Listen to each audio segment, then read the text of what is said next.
네, 안녕하세요. 오늘 뭐 크리스마스 이브입니다. 어, 오늘 썸네일에 뭐 내용보다 어떤 사람이 이제 저렇게 올렸는데 브래드킨이라는 사람이 16시간 전에 올렸네요. 저걸 보고 난 다음에 뭐 내용도 이 사람은 이제 자기는 계속 채굴을 할 거다. 채굴 하고 있고. 그러니까 나는 파이에서 하는 프로젝트가 너무 마음에 든다. 이제 그런 내용이었어요. 그 제가 사실 이 사람 참 맞다. 사실 비트코인 보고 사람들이 뭘 배웠는지 모르겠지만 비트코인으로 부자 된 게 아니잖아요. 부자가 될 사람이 비트코인을 한 거죠. 저만 해도 2012년도, 2018년도에 비트코인하고 인연이 있었어요. 근데 안 했죠. 그러니까 한 사람이 비트코인 보고 파이코인으로 똑같은 이치로 파이코인으로 부자 되는 게 아니에요. 뭐 오늘도 뭐 잊어버렸다, 뭐 없어졌다 이러신 분 계시고 이미 부자 확정된 사람이 파이코인 지금이라도 채굴 하는 거예요. 비트코인도 처음에 했는데 지금까지 갖고 있는 사람 그렇게 많지 않아요. 사람들이 이걸 잘 모르는 거죠. 그러니까 대부분 사람들이 목표가 있잖아요.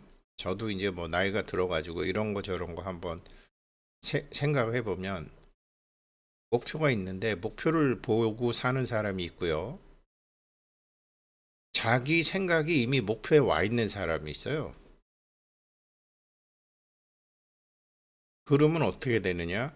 사람 대하는 게 다르고 인연 대하는 게 다 달라요. 제가 재벌 회장들을 고객으로 그렇게 한 뭐 30년 이상 보면서 우리나라 현금 부자라는 사람들 뭐 예전에 단사천 씨라든지 광화문 곰이라든지 아무튼 뭐 옛날에 칠공자 하셨던 분이라든지 아무튼 뭐 재벌 회장님들 오리온 회장님들 뭐 삼성 회장님들 LG 회장님들 영풍 회장님 뭐 이런 분들 이제 보면서 지금 와서 보니까 그분들은 눈은 똑같이 우리랑 두 개인데 보는 게 달라요. 대하는 게 다른 거죠. 이미 부자 확정된 사람이 파이코인 지금이라도 채굴 하는 거예요. 그런데 파이코인 채굴을 하는데 자기 생각이 부자가 돼 있는 게 아니고 자기 생각이나 행동은 여전히 하는 짓 그대로예요. 그러면 그거는 초창기에 날리든지 잃어버리든지 없어지든지 해야 돼요. 이게 뭐 생각해 보시면 스스로 생각해 보시면 다 이해하실 거예요. 제 같은 경우에는 그랬어요. 그래서 이거를 이제 한번 보시게 되면은 바이코인이 비트코인만큼은 아니지만 엄청난 코인이거든요. 왜 엄청난 코인인지 제가 오늘 다시 말씀드릴게요. 이거 제가 한 달 반 전에 올렸죠. 트럼프 대통령의 경제정책 필수 동반자로 팔란티어 회장, 피터 안드리아 틸. 그러고 난 다음에 뭐 주식이 한 5배 정도 올랐어요. 저도, 제가 요즘 뭐 주식 안 하는데 엄청 올랐어요. 이 양반이 지금 그 스탠포드 대학 나오고요. 스탠포드 대학 나오고 팔란티어 회장이에요. 그리고 지금 트럼프 대통령이 들어서게 되면 여러 여러 가지 일을 할 거예요. 뭐 요즘 최근에 뭐 미국의 그 뭐 이렇게 비자, 그 반미 이런 데 앞장섰던 사람들 그 SNS 다 해서 미국에 뭐 비자 안 나온다. 그 비자를 총괄적으로 관리하는 AI를 팔란티어에서 해요. 팔란티어에서 해요. 여기서 해요. 이게 파이코인하고 무슨 상관이 있냐? 어마무시하게 상관이 있어요. 뭐 스탠포드 대학 나와서가 아니고요. 파이 네트워크가 팔란티어랑 손 잡으면 이런 문제가 없어져요. 이게 뭐냐면 이것도 이제 뭐 오늘 나온 거예요. 암호화폐 앞으로 위험하다. 미래는 양자의 세계다. 미래는 양자의 세계다. 앞으로 되게 위험하다. 암호화폐. 제 이온큐라는 회사를 제 후배 중에 정말 천재가 있어요. 정말 천재인데 그 후배는 비트코인도 좀 제법 갖고 있어요. 많이 갖고 초창기부터 비트코인 했대요. 뭐 원체 그쪽으로 훌륭한 친구니까. 그러면서 소장님 이온큐를 보셔야 됩니다. 이온큐를 보셔야 됩니다. 그럴 때 이온큐 가격이 뭐 별거 아니었어요. 그러니까 이 지금 이온큐가 요즘 이제 엄청 뜨는데 이거 어떤 회사냐면요. 한국 사람이 만드는 회사예요. 김정상 박사라고. 미국 나스닥에 상장돼 있죠. 이 회사도 최근에 막 주가가 폭등을 했어요. 별 볼 일 없다가 몇 달 전부터. 6불, 7불, 8불 하다가 40 몇 불로 올랐어요. 이게 양자 컴퓨터 한 회사예요. 이 회사에서 이거를 이 기사가 나온 거예요. 그리고 이 기사를 보고 암호화폐들 큰일 났다. 이렇게 된 거예요.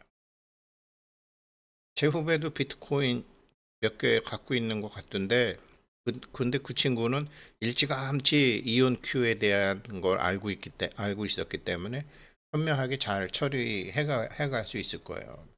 우리 같은 사람은 봐도 모르지만 이렇게 항상 이렇게 뭐가 나오면 밀고 당기고 하는 게 세상이잖아요. 세상이 뭐예요? 제가 이거 먼저 말씀드리면 쉬운 거부터 먼저 하면 봄, 여름, 가을, 겨울 왜 생겨요? 사람들은 뭐 잘 모르죠. 봄, 여름, 가을, 겨울이 왜 생기는지 뭐 생각이나 해봤나? 균형 때문에 생겨요. 봄, 여름, 가을, 겨울이 생겨야지 균형이 생기니까. 뭐 주식도 그렇고 뭐 어떤 한 2년 전에 2년 전에 어떤 젊은 분이 로마 제국의 흥망성쇠, 파이 제국의 흥망성쇠, 파이도 이제 그렇죠. 어디나 다 흥망성쇠가 있어요. 코로나 부의 흥망성쇠, 5대 문명의 성쇠 다 있잖아요. 개인이나 국가나 뭐 애플이건 뭐 삼성이건 다 흥망성쇠가 있잖아요. 왜 생기죠? 균형 때문에 균형 때문에 생기죠.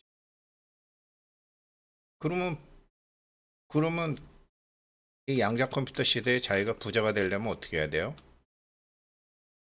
자기가 딱 균형을 잡을 줄 알아야죠. 균형 있는 생각을 해야죠.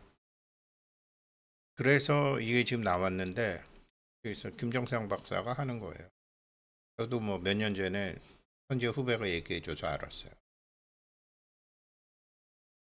이게 뭐냐면 이제 양자 관련 여기 기자 보니까 은행들은 관련 규정과 방어 메커니즘, 고객 대응 능력이 있다. 그런데 암호화폐 코인은 미국 서부 시대와 같다.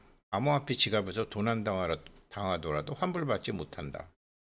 양자 컴퓨터 해킹에 의한 절도는 이게 보안이 취약한 일부 가상화폐 거래소뿐만이 아니고 전체 암호화폐 네트워크, 그러니까 이 블록체인이라는 것에 대한 것이 이 양자 컴퓨터가 다 무력화시켜 버릴 수 있다는 거예요. 그런데 김정상 박사가 올해 한국 와서 뭐라 그랬냐면요. 주머니에 넣어서 다니는 양자 컴퓨터가 나온다는 거예요.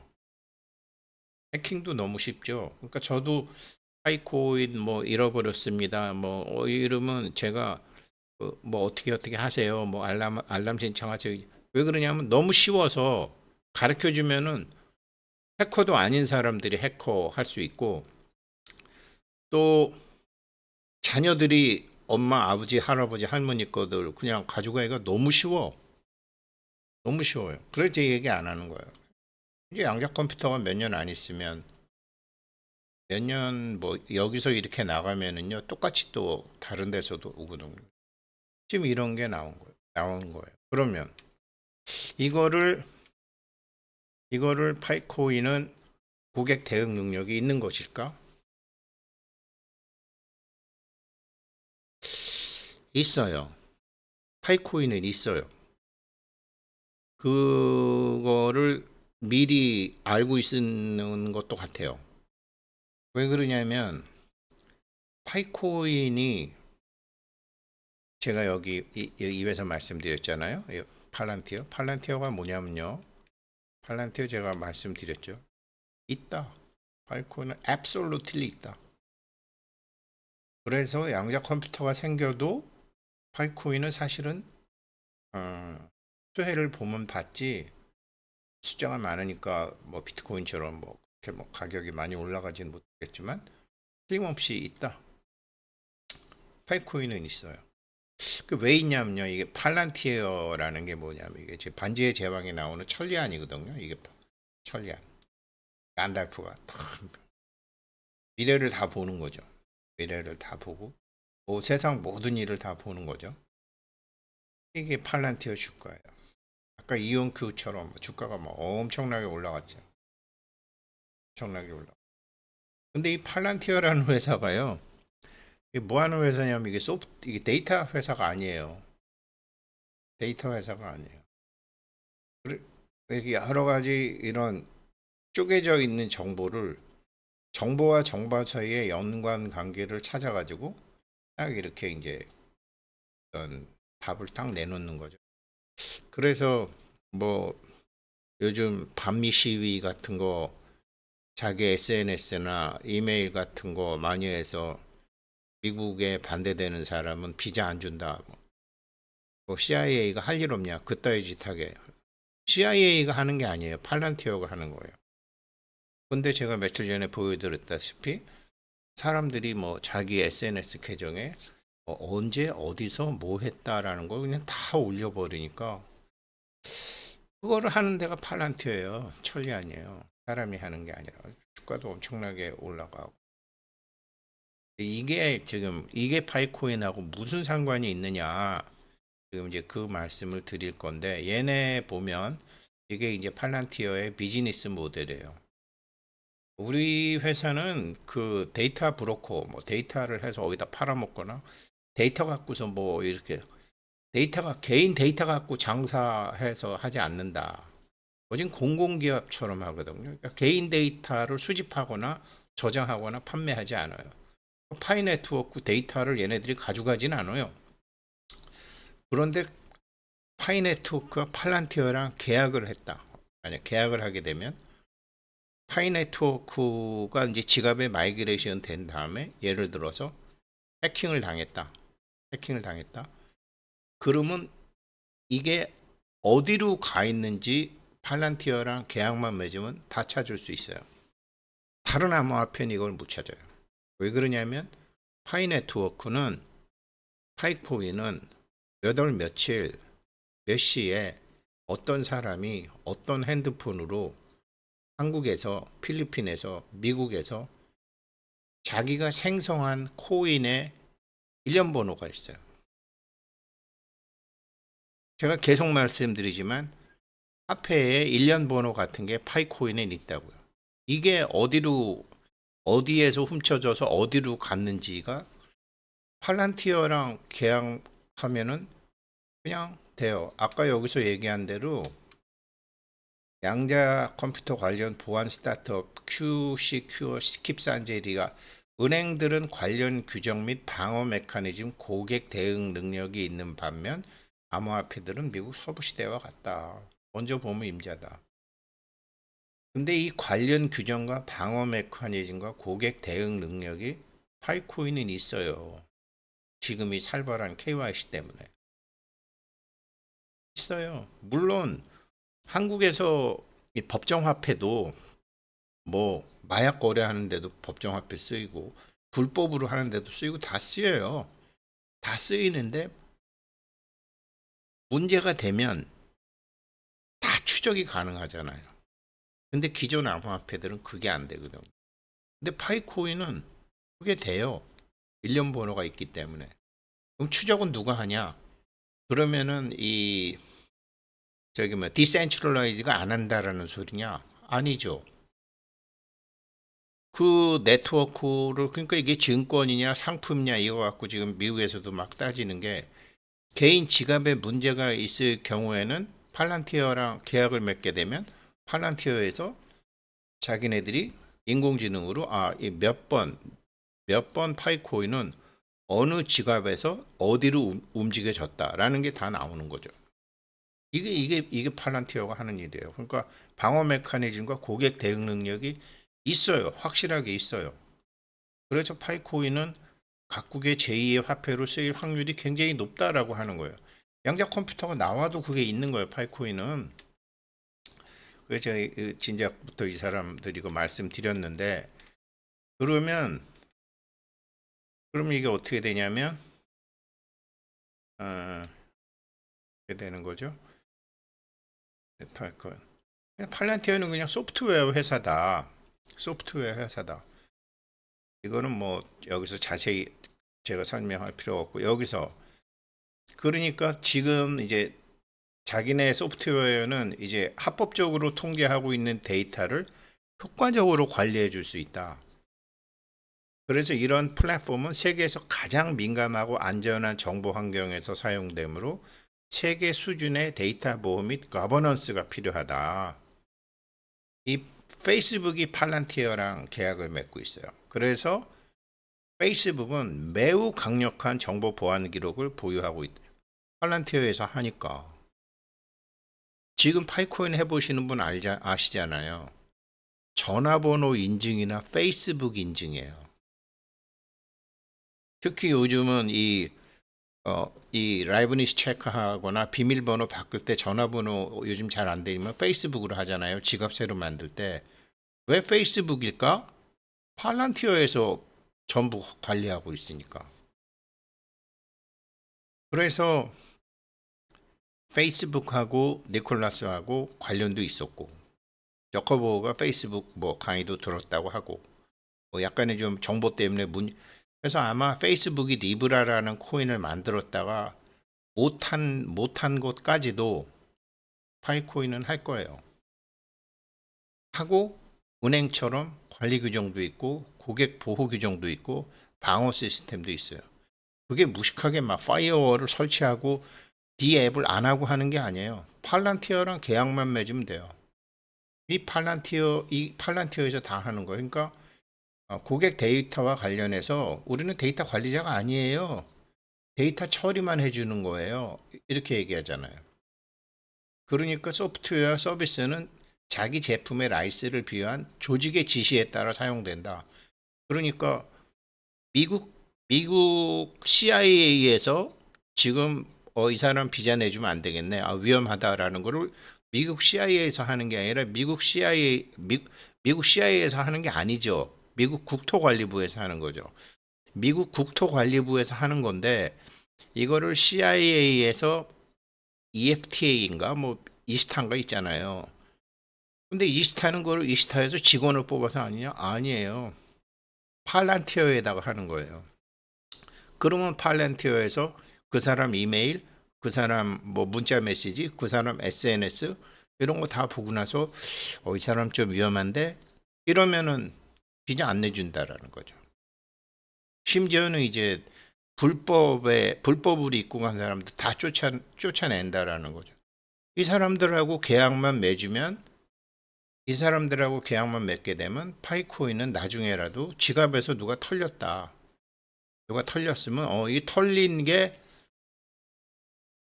1년 번호 몇 번 코인이 어디에서 어디로 갔다라는 거를 사실은 하려면 할 수도 있죠. 아마 모르긴 몰라도 우리를 위해서 하는 게 아니라 파이 네트워크 자체가 230개국에서 화폐혁명을 하겠다고 그랬기 때문에 230개국의 나라들의 정책하고 부응할 거라고요. 자, 우리는 이런 것도 있습니다. 유사시에는 할 수 있습니다라는 거예요. 그래서 팔란티어는 우리가 생각하는 거랑 자기네들이 회사 목적을 위해서 고객 데이터를 재생을 하거나 전송하지 않는다. 그러지도 않는다. 고객 데이터로 어떤 이익을 얻겠다는 게 없다. 원래요, 이게 원래 이거를 미국 국무부인가 어디서 이런 거를 하나 만들어야 되겠다 그래갖고 이걸 처음 구글에다가 이거를 오다를 줬어요. 그랬더니 구글 애들이 싫다고 그랬어요. 근데 피터 틸이 어 이거 그거 미국이란 국가에 도움이 되는데 내가 할게요. 그래갖고 총대 메고 피터 틸이 한 거예요. 그렇게 해서 만든 회사가 팔란티어예요. 페이스북이 제일 안전하다고 그래요. 그래서 지금 파이코인도 여기 하잖아요. 그래서 양자 컴퓨터가 나오면 위험하다라고 하지만 양자 컴퓨터가 나와도 위험하지 않은 시스템은 파이코인 KYC밖에 없어요. 그래서 뭐 가격이 뭐 그렇게 뭐 얼마 올라간다 이런 걸 떠나서 굉장히 야심찬 그런 계획을 갖고 있는 거죠. 그리고 예, 봄, 여름, 가을, 겨울. 아휴, 저기 뭐냐. 원래 오늘 이거 하려고 그랬는데요. 이거 파이코인도 부자가 된 게 아니라 부자 확정된 사람이 파이코인 책 이게 약간 철학적으로 가잖아요. 이거 어떻게 말씀드려야 되나. 아무튼 지금 이런 걸 하고 있는 거예요. 이런 걸 하고 있으니까 제가 자기가 부자가 됐으면 생각이 바뀌어야 되잖아요. 사람 대하는 게 달라져야 되잖아요. 뉴스 읽는 것도 달라져야 되잖아요. 아마 부자 됐다고 생각하고 막 룸살롱 다니고 막 이러라는 게 아니고 정말 부자들은요. 제가 증권회사 다니면서 고객들 보면 눈은 나랑 똑같이 두 개야. 그리고 똑같은 신문 봐. 근데 행동이 달라요. 처음에는 아유 여우 같은 인간들. 아유 간에 붙었다 쓸개 붙었다 하는 인간들. 아니었어요. 나이 들고 보니까. 말하는 것도 그렇고. 뭐 그게 어떠서 그러냐. 그래서 아니 멀쩡하던 사람이 제가 뭐라 그러면 이제 신문 보고 뭐라 그러면 그게 뭐 어째서 그런데 이런 엉뚱한 소리를 하고 아닙니다. 부자 확정되신 분 자기 생각 바뀌고 자기 행동 바뀌고 자기 위에 손 안에 확실하게 올라와서 2년 멈출 때까지 파이코인이 뭐 왜 이거 안 해? 뭐 파이코인 이거 해야 돼? 파이코인 사토시 나카모토 욕하는 사람 큰 사람도 없어요. 사토시 나카모토가 해놓은 거 갖고 믿고 살던 사람들이 다 부자가 된 거지. 무슨 비트코인이 늦네, 이더리움보다 어쩌네, 뭐 속도가 어쩌네. 저 혼자 똑똑한 사람들이 다 팔아먹고 나가갖고. 네, 그래서 이 친구가 이제 그런 거 썼길래 제가 생각을 했어요. 메리 크리스마스. 감사합니다.